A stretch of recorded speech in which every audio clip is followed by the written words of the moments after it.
Another function that we need to implement here is the one that returns the prediction column and the real column after the iteration over the splits. So after we have the splits, we're gonna build predictions on every split, but later we need to put them together in one big column, remember? So let's call this function get predict on real columns. Let's initialize the predictions column as an empty array.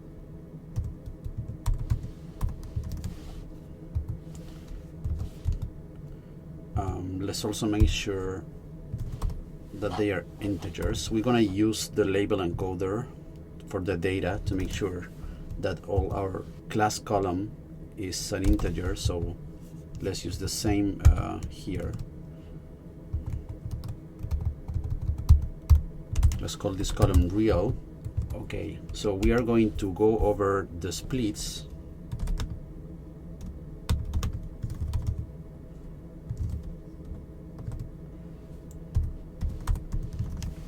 So we know that the splits are already computed and are part of the class. So let's take the training indexes here. What we want to do is to select the indexes that are going to be used just for training, and later select the indexes that are going to be used for testing or prediction. Given that this is the k-fold cross-validation, in the iteration k, we are going to train with all the folds but k, right? So we need to extract those folds here.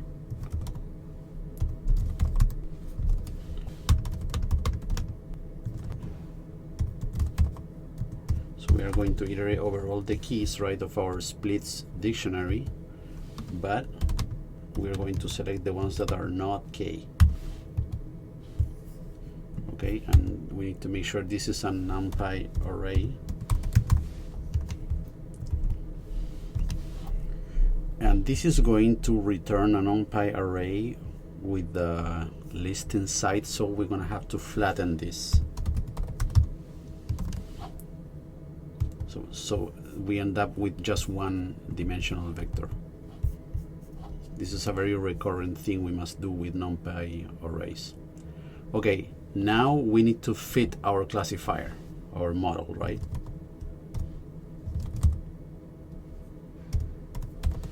Where we need to fit it with the training data. So we need to index our data with the training indexes we just extracted in the previous line. So it's going to be our data.log. This is a pandas data frame, remember? So here we're going to use these training indexes.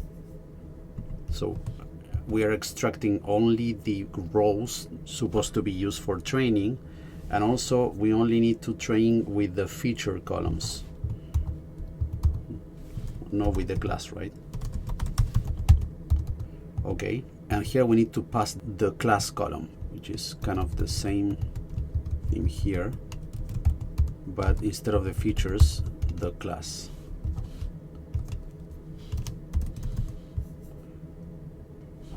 Okay, so we fit the model with the training data, and now we need to get the predictions. So now we are going to build the predictions. So it's going to be self.model.predict, and here we need to pass the testing part of the folds. So that will be self.data.log.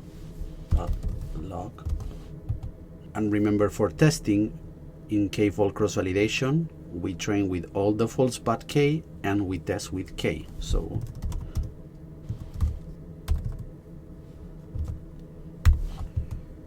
we're predicting again only on the features as input.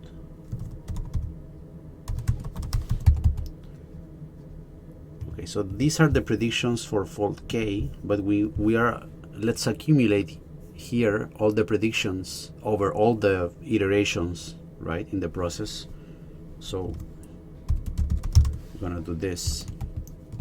I'm gonna put together these predictions with the previous ones we might have, right?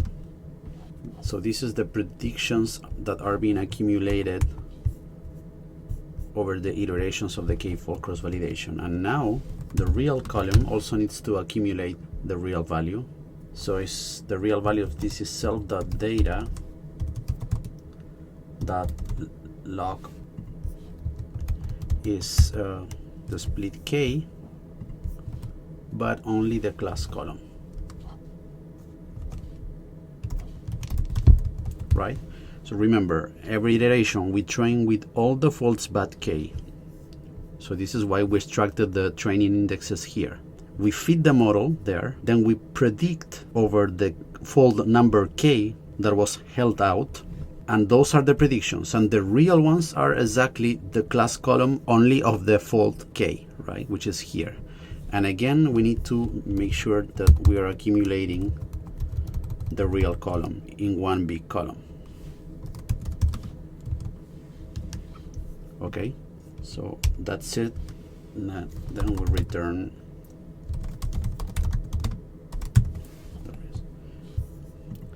So in general, even though these functions are methods of the class, we only want to keep just in the init the assignations of the variables to the self, to the variables that belong to the class. So this is why we make sure that our methods always return the variables that are modifying the state of the class, instead of assigning this directly here, right? This is a good practice because later if we want to build tests, we don't want that our methods modify the state of the class. We only want that our methods modify the variables that are part of the same methods. If we want to use the result of these methods, then to assign self variables, then we need to do it manually. Okay, so now if we want to get the splits, right, we need to do here self.splits is going to be equal self.get splits. And then if we want to assign the prediction column and the real column, we can call them here.